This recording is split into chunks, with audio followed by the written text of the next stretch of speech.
বর্তমানে এইটা দেখেন, এইটা পারার কথা। বর্তমানে প্রধানমন্ত্রীর সরকারি বাসভবনের নাম কি?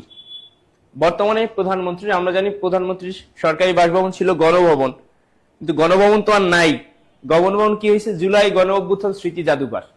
গণ অভ্যুত্থান আপনার গণভবন কি হয়ে গেছে? জুলাই স্মৃতি গণ অভ্যুত্থান, জুলাই গণ অভ্যুত্থান স্মৃতি জাদুঘর।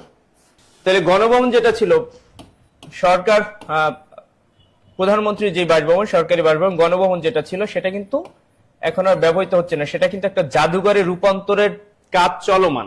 ঠিক আছে, জুলাই গণ অভ্যুত্থান জাদুঘর যেটা, জুলাই গণ অভ্যুত্থান জাদুঘর যেটা, ঠিক আছে, সেটা হচ্ছে গণভবনটা জুলাই গণ অভ্যুত্থান জাদুঘরে পরিণত করা হচ্ছে। তাইলে ওখানে তোর বসবাসের সুযোগ নাই। তাহলে এখন প্রধানমন্ত্রী কই বসবাস করবে? প্রধানমন্ত্রী সরকারি বাসভবন হবে কোনটা বলেন? গণভবন? গণভবন তো বাতি। বঙ্গভবনে তো প্রেসিডেন্ট থাকে জানেন। তাহলে এরপর পদ্মা আছে আর যমুনা আছে, বলেন তো এর মধ্যে কি হবে? পদ্মা আছে আর কি আছে? যমুনা আছে। আমরা জানি যমুনা ছিল কি বাংলাদেশের এই যে রাষ্ট্রীয় অতিথি ভবন যমুনা, এখানে অন্তর্বর্তীকালীন সরকার ছিল। তাহলে এই যমুনাই কিন্তু এখন কি হবে? বাংলাদেশ সরকারের যে প্রধানমন্ত্রীর বাসভবন হবে কিন্তু যমুনা। বাংলাদেশ সরকারের প্রধানমন্ত্রীর বাসভবনই হবে যমুনা।